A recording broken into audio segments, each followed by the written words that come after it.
Meus queridos e amados irmãos, a paz do Senhor a todos vocês. Mais uma vez estamos aqui diante da palavra do nosso Senhor e Salvador Jesus Cristo.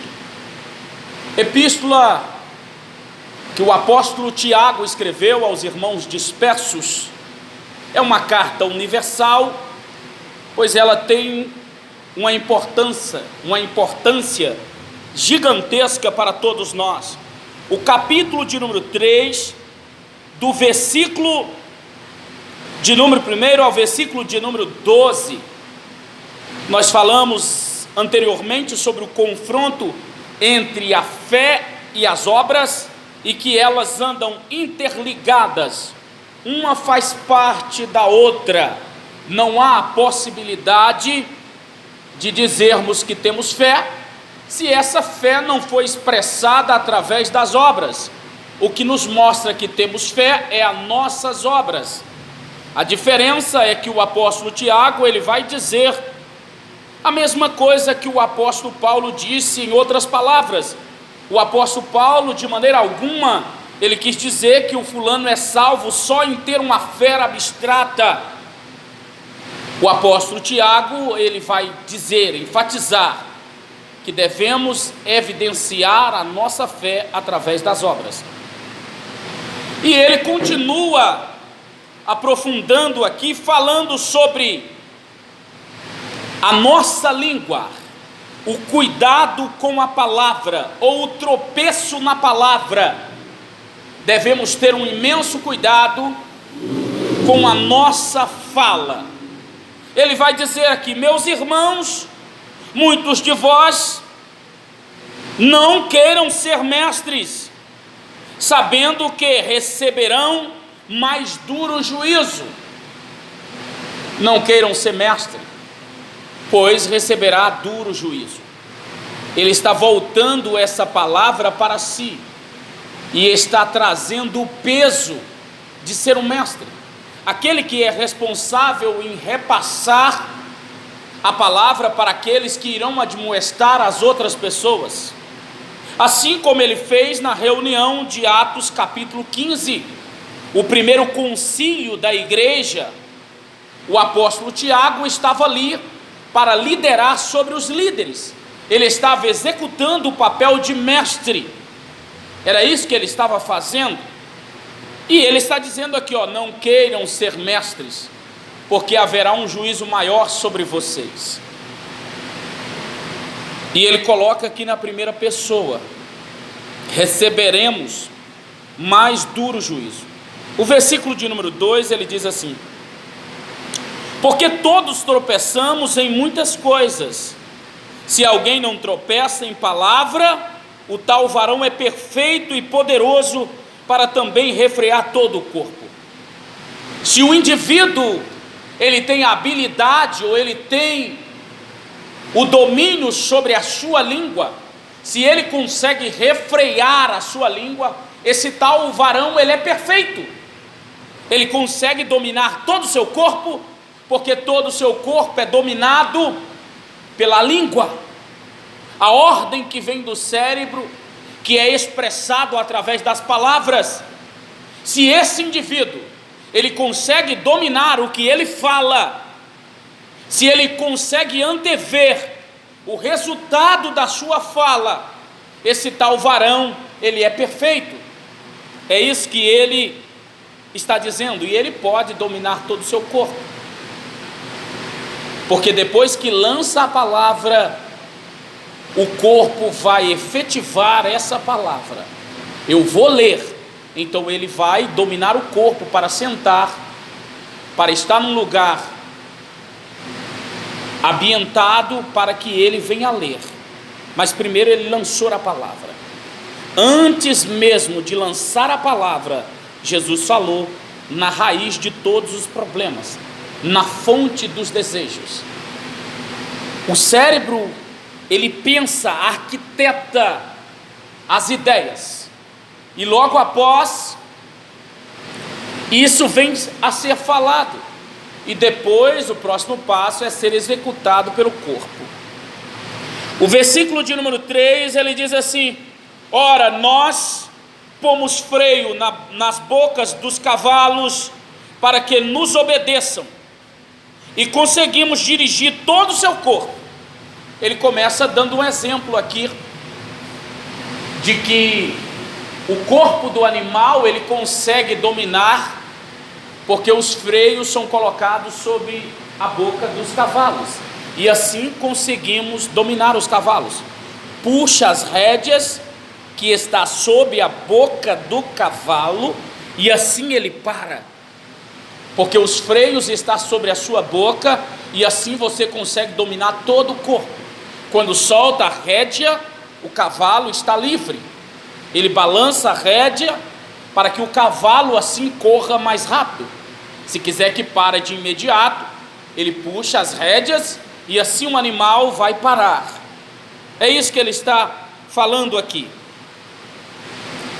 E ele dá outro exemplo: vede também as naus, ou seja, os navios, que sendo tão grandes e são levados por ventos impetuosos, se viram com um bem pequeno leme para onde quer a vontade daquele que as governa. Ele está dizendo aqui: ei, existe um pequeno leme, ou como comparando com um automóvel, um pequeno volante para dominar todo o corpo de uma carreta, de um automóvel. Ele faz a comparação com os navios grandes, e simplesmente uma peça pequenina consegue dominar aquele navio, e assim aquele que está ali dominando o navio, ele consegue botar ele para o lugar que ele quiser. Ele está dando o exemplo aqui, e ele continua no versículo 5: assim também a língua. Agora ele chega de fato onde ele queria chegar. Primeiro ele fez uma introdução comparativa. Primeiro ele iniciou lá no versículo 1 falando da grande responsabilidade daqueles que exercem a função de mestre, daqueles que repassam a palavra. Você está num culto pregando a palavra do Senhor, muitos pais de famílias estão ali, e eles vão repassar aquilo que eles aprenderam de você em cima do púlpito.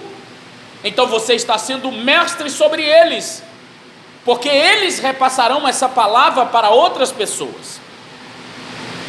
E aí ele vai dar o exemplo de não tropeçar na palavra. E aí ele fala, ele dá um exemplo positivo.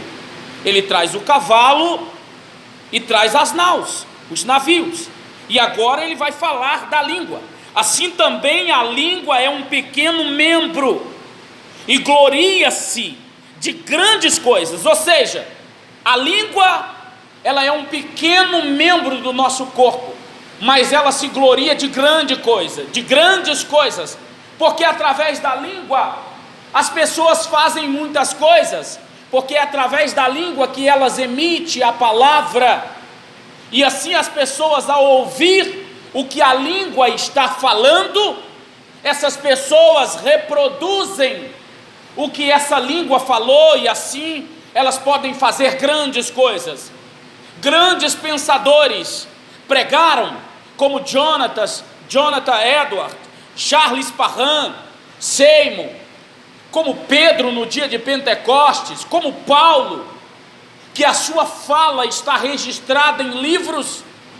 Esses homens mudaram o mundo através da sua língua, através de um pequeno membro que teve um efeito imenso em todo o planeta.